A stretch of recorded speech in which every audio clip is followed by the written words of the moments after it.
So a lot has changed technically since Mortal Kombat. So the tech team's been hard at work with an all-new real-time lighting system. They have an all-new character material system, so the characters look really realistic. We have multi-threaded the render, so we can just sort of render more stuff on screen, so the game looks really incredible. Our engineers have really pulled out all the stops and are squeezing every bit of performance that we can get.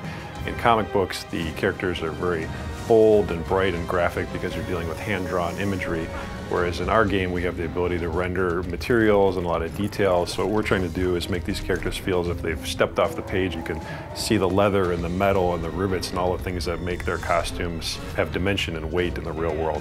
A lot of the action in Injustice is over the top. We have people grabbing cars and throwing them at people. We have people bouncing off objects all around the arena, and there's nothing more cinematic in the game than our super moves. Our super moves are these really big kind of blockbustery events that would probably blow out the budget on a summer blockbuster. So our mantra for this game has always been, this is the big blockbuster summer movie that you've always wanted to see with superheroes. The environment choice in Injustice is just as important as the character choice. We have several interactable zones spread out among each one of the environments, and they're not cookie cutter. They're not placed in the exact same place for each environment. So depending on your style of gameplay, you're going to want to pick an environment that kind of eases towards your style of gameplay.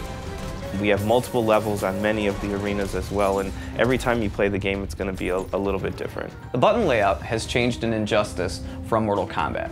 First, we got rid of the block button. You now hold back to block for all attacks. Also, 3 attack buttons, light, medium, and hard. So the additional button we call the character trait button, and that's a specific attack designed to showcase each character. So in the case of Nightwing, he uses the button to switch between his collie stance using collie sticks and his staff stance where he uses a staff, and there's completely different attacks. In the case of Cyborg, he uses the button to sort of charge up his health, so you're going to get different effects for every character. The combo system in Injustice will feel very familiar.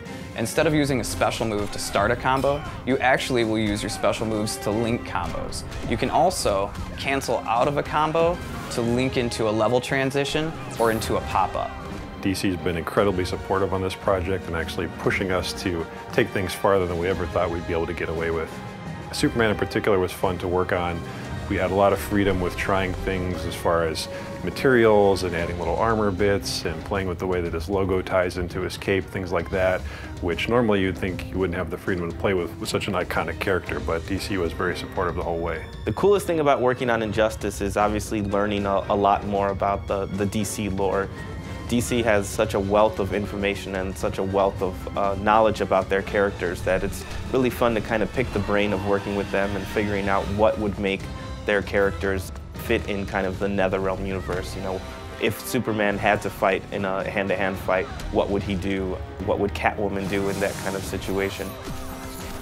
What excites me about working on Injustice is we get to play with superheroes. We get to make Superman, Batman, The Flash, Harley Quinn, characters that we've seen in cartoons and grown up with our entire lives. So to put fighting styles to each one of those characters and special moves has been really a privilege. Working on Injustice has been very exciting. I'm not the only comic book fan on the team, and for all of us, this is a lifelong dream to be able to work with these iconic characters that we've been reading about and thinking about all our lives, and to actually have a chance to put our stamp on it is a really exciting opportunity. So my favorite part about working on Injustice, and this is going to sound sappy, is I get to work with 2 great teams. I get to work with the NetherRealm team who made Mortal Kombat and the amazing talent here, as well as the awesome talent at DC Comics. And sort of that marriage between 2 awesome teams is what really keeps me coming to work each day.